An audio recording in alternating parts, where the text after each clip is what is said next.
So now that we've got all these layers separated, you see how important that clipping mask is.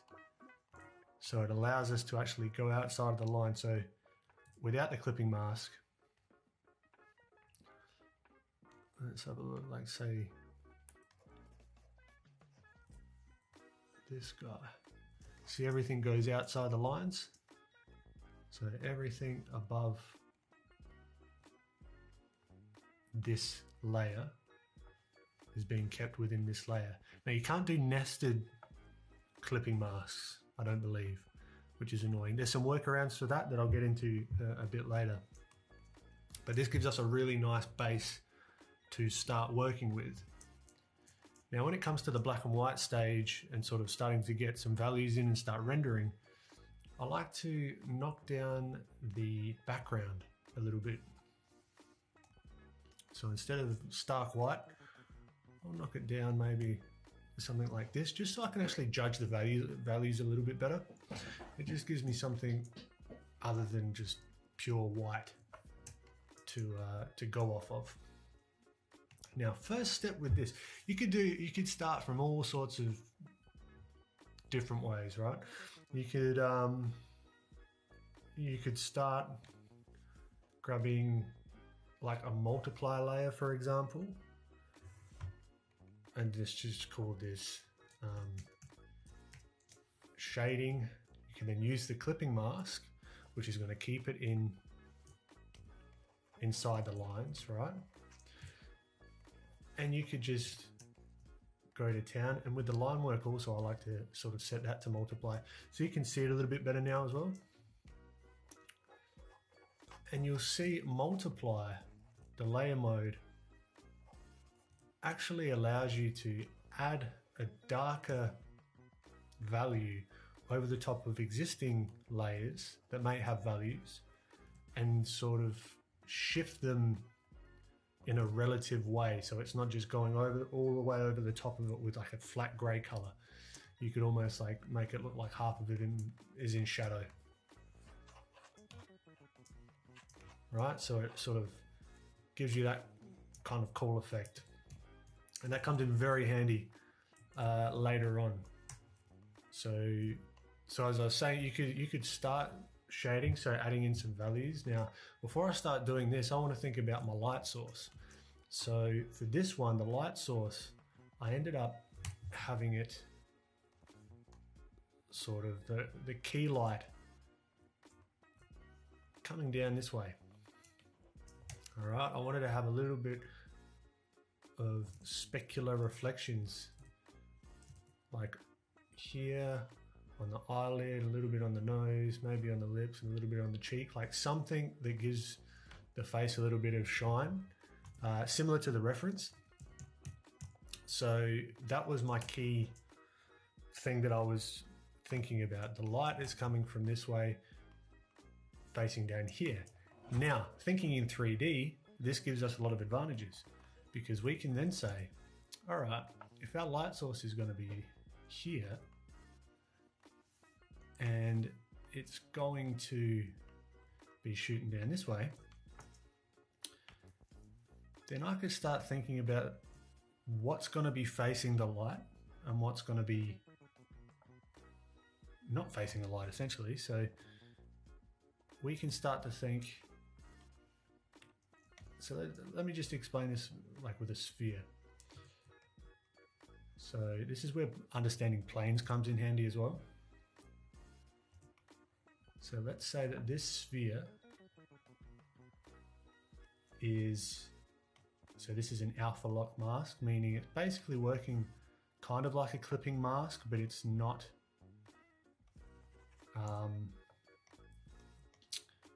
you don't have to create a new layer over the top. It's like a more destructive way of working. So if I'm imagining that there's a light source here,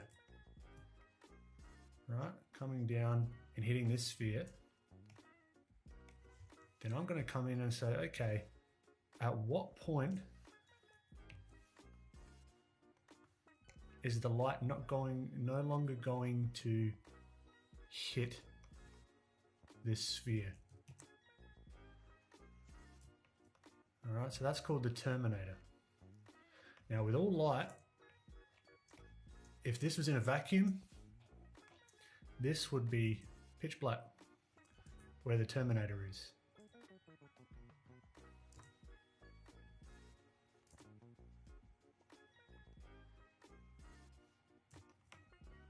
This would be absolutely pitch black, and then this would have some sort of volume to it. But if there was no bounce light, no nothing, this would be in here pitch black. But it's not in a vacuum, so it's going to look a little bit less intense. And this is what I'm thinking about to begin with. Okay, so I might even just go around and try and find the terminator of everything, because then you can come back through, and let's say we want to use an airbrush, so we don't have to use any particular airbrush. Might just use a soft round, and depending on how we want to render this, say if this was a sphere that we were trying to render, then we can come in and soften this edge. All right, and now we are starting to turn the volume.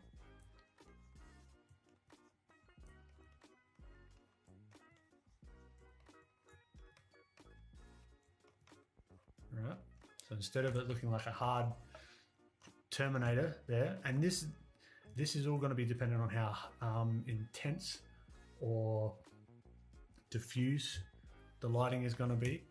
At the moment, there's no specular highlights or anything up here. So specular highlights being the really nice looking shiny stuff that you often see on like the eyes or any shiny material really. At the very beginning, all I'm thinking about is if the material that I'm painting, regardless of the material type, is matte. So this very diffuse sort of material. It's actually called Lambertian reflection, something to look up. So if I can get this looking good, this gives me a really, really solid foundation for everything else, right? Then I can come over the top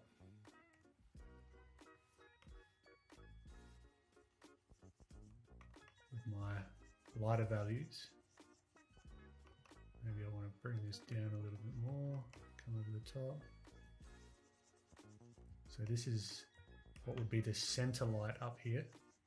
So the center light is the lightest value without not including the highlight. So this is the diffuse reflection. I'm not thinking of the highlight, sort of comes into the specular reflection. So highlight and specular reflection, those are the same things in my mind when I say that. So this is up here, should be the lightest value because it's most parallel to that light source. And this is where we can get really, this is where planes come in really, really handy, because if we can imagine this as sort of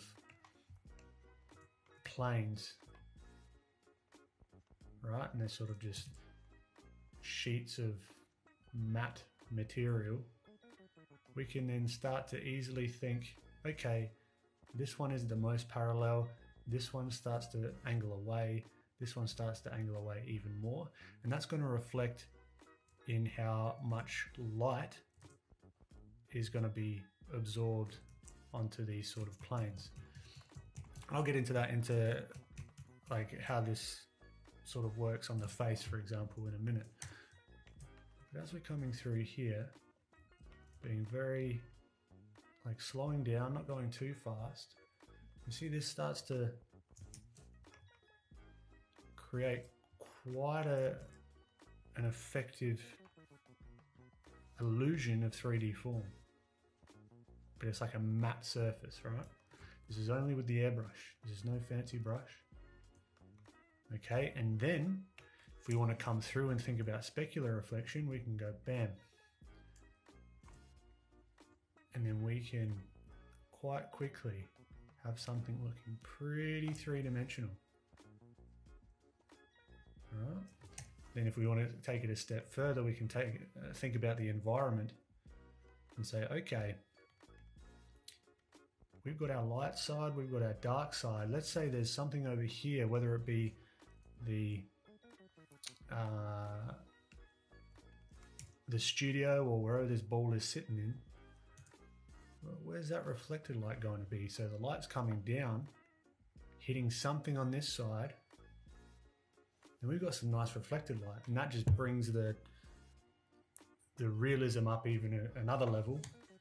And then you've got this core shadow that appears, and that's what the core shadow is. It's the illusion of where that bounce light hits, making this a little bit lighter in here, leaving this core a little bit darker, then transitioning back over into the light. So that's one of those aha moments that I was like, oh shit, okay. This is sort of starting to click for me. All right, and depending on how shiny this material is, it depends how diffuse this highlight is. If this material is a little bit more on the matte side, it's not going to be as defined, because this is just a reflection of the light source. Okay, so the reason I'm starting off with this is because this is going to dictate everything I do here, basically.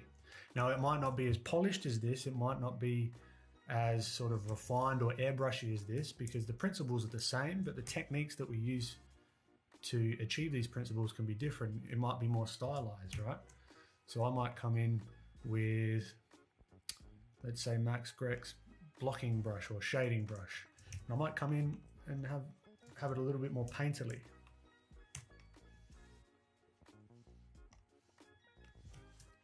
And come in.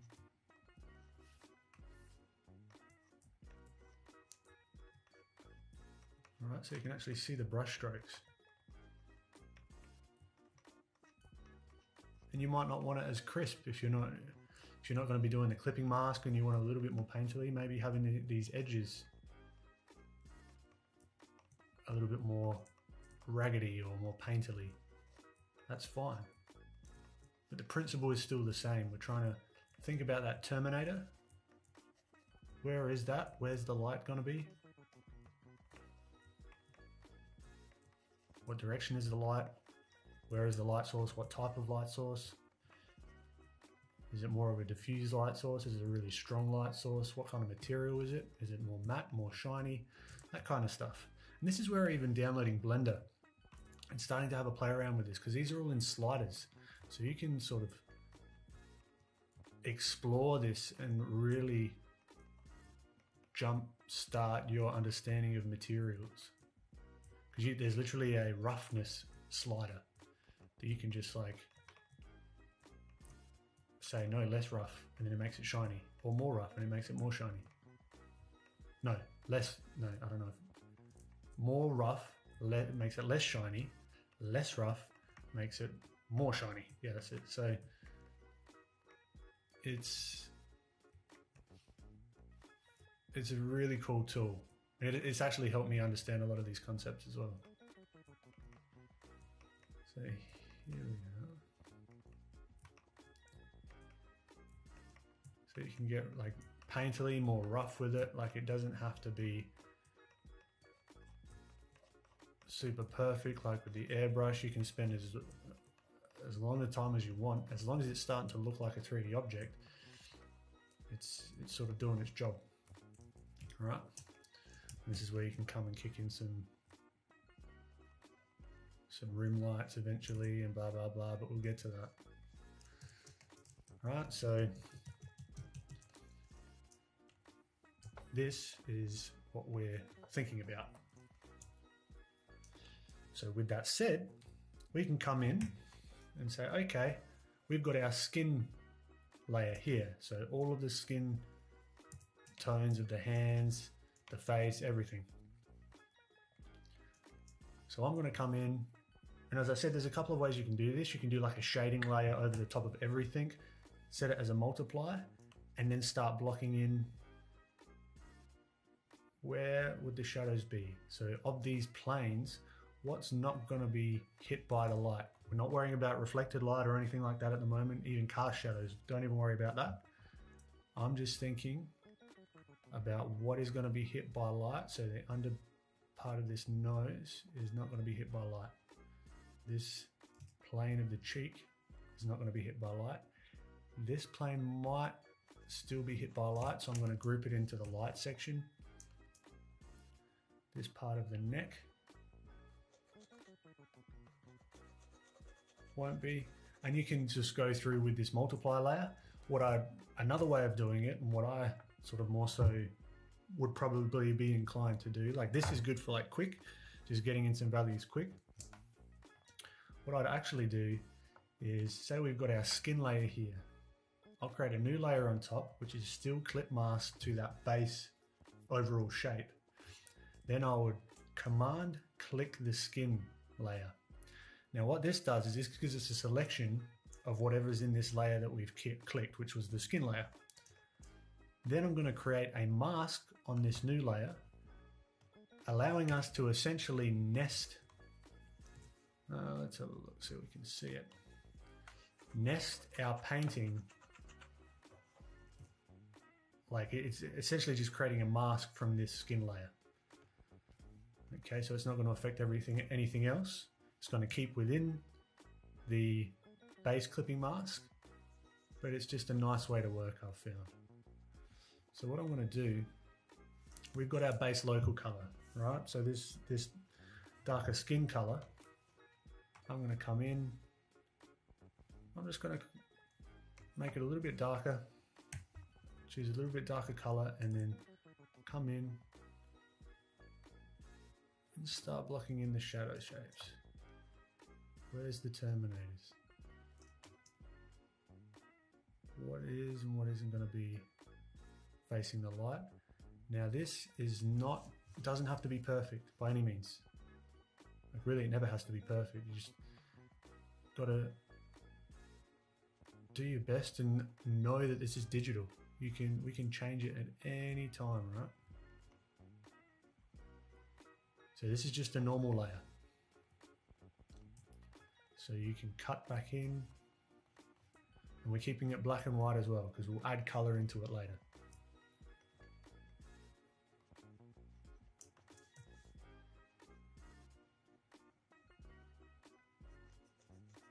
We're not worrying about the sort of transitions yet, okay, or the edges, what they're called. I'm just worried about where is the light hitting and where is it not, and just putting a hard line there. And I'll do that for each material. I might not do it for each material in sequence for every illustration that I do. I might get carried away and just go ham on the face, right? That's, as I said, there's no rules for this stuff. And I might just render the heck out of the face and then move on to the jumper and then move on to the overalls. It's completely up to you. As long as you're sort of keeping these principles in mind with the light and everything kind of makes sense, I don't see why you can't just do it in whatever order that you want. That's the way I see it. So it's questionable with this lip, if this would, I think it'd be right on the border if it's in shadow or not, but I'm just going to keep that lip darker there. I'm going to move down to the hands. So thinking about this light source without the highlight, where is this terminator going to be? So this is still going to be in light, this is going to be in light, but these knuckles, they are not going to be facing the light, I don't think. Definitely not this one, or these ones.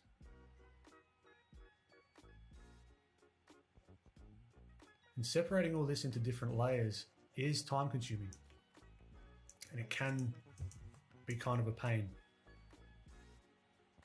to sort of begin with, but it helps out a ton later on down the track. Having all these separated helps us out a lot.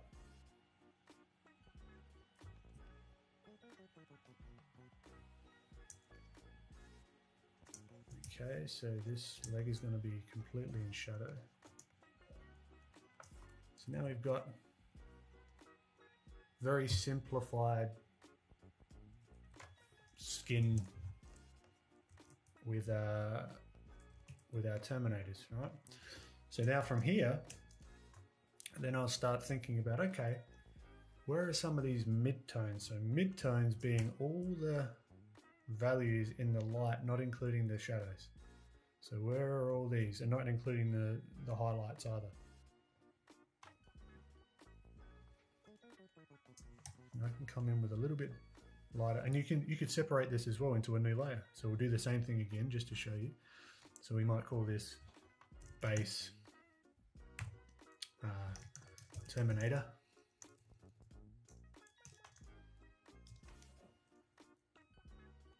Go up again, copy that mask, and we'll call this mid-tones. Now almost never do this, name the layers that much. I'd almost do it just on one layer really, but just to show you that you can do this. So I'll say, okay, where is the light going to hit? So at this point, what planes are going to be hit by that light the most? So up here, and this is where you can start having some fun, really inventing the shapes. So the top of this nose is going to be in white. The forehead's going to gradually gradate because it's a sort of curved surface. And you'll get used to this. You get used to sort of observing different materials. I recommend actually going onto Pinterest or wherever and looking at sculptures, because they're generally one material and they have it gives you a really good idea of the form of things.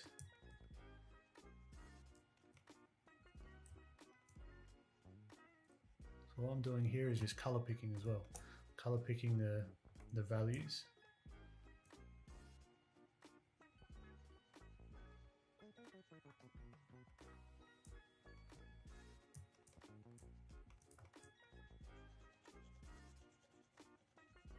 And this is all made up, right? This isn't really accurate to the reference. And this is where the beauty of understanding 3D shapes and light sources and stuff comes in. Why it's super valuable. It just gives you ultimate freedom to do whatever you want.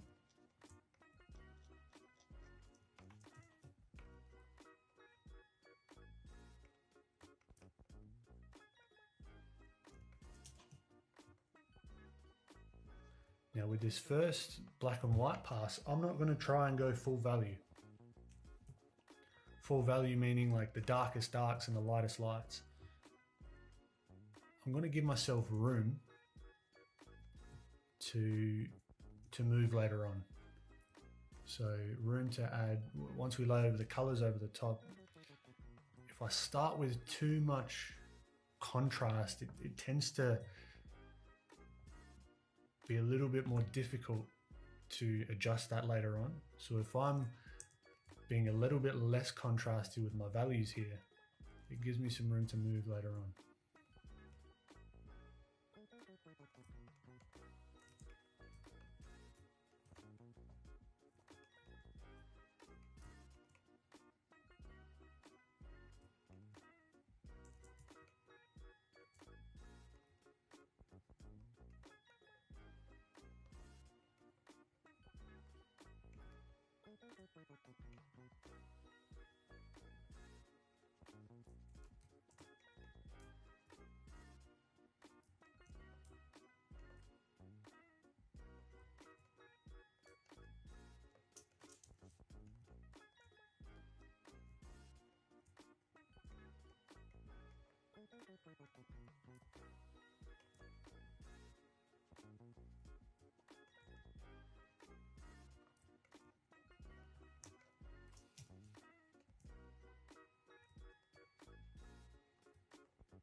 Alright, so we'll do the same thing for the hands.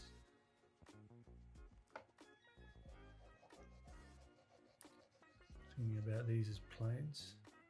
So this plane isn't going to be as bright as these planes because these planes are facing the light source more. There's also something called light fall off. So the brightest bright up here isn't going to be, if this is a point light or if it's not the sun, basically the light is, this brightest part up here isn't going to be as bright down here, even if it's at the same angle. So that's something to keep in mind as well. Something called the inverse square law. Something to look up.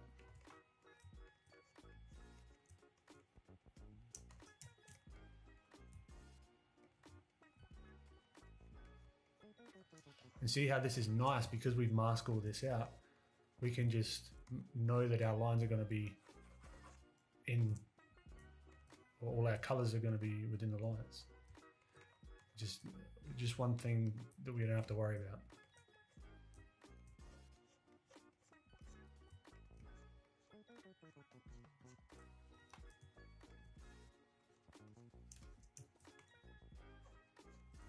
And I'm also not taking into account cast shadow yet. So there would be definitely a cast shadow here. But I'll come over and do that in a little bit.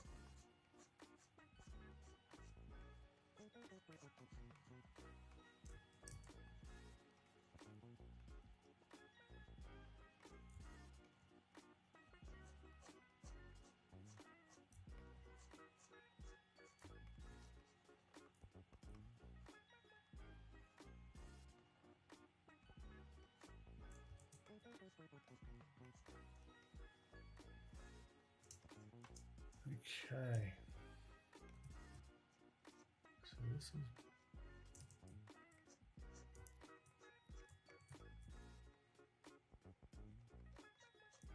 probably going to be more curved here.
Okay.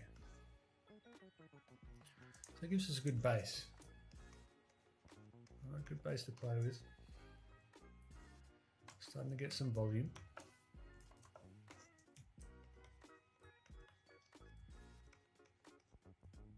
And say if we wanted to contrast this up a little bit,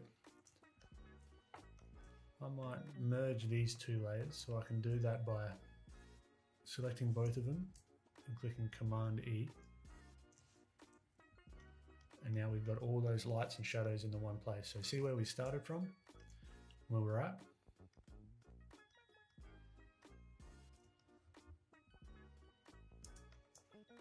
Okay, so I'll go back, add the mask to this layer.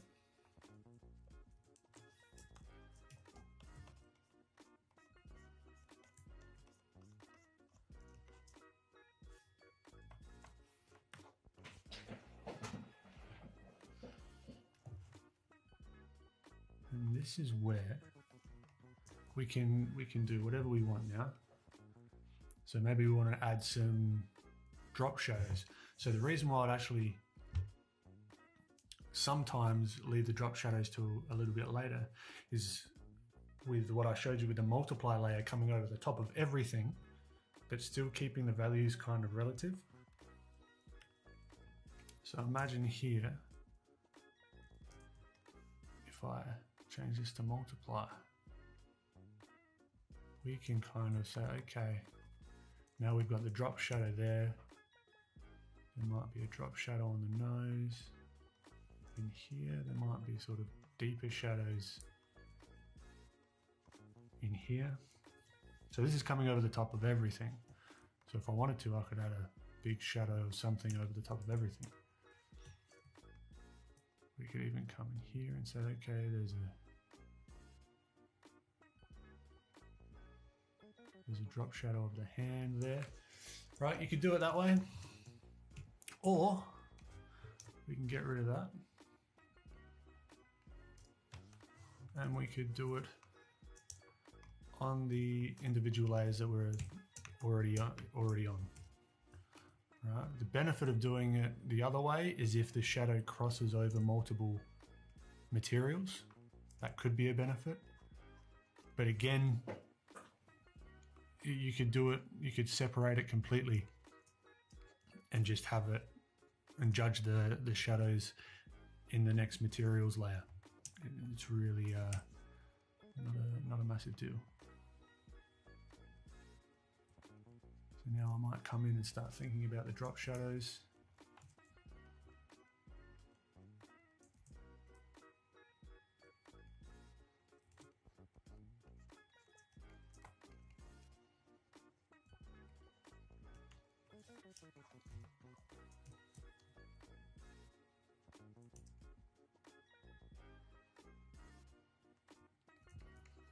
Just guesstimating them.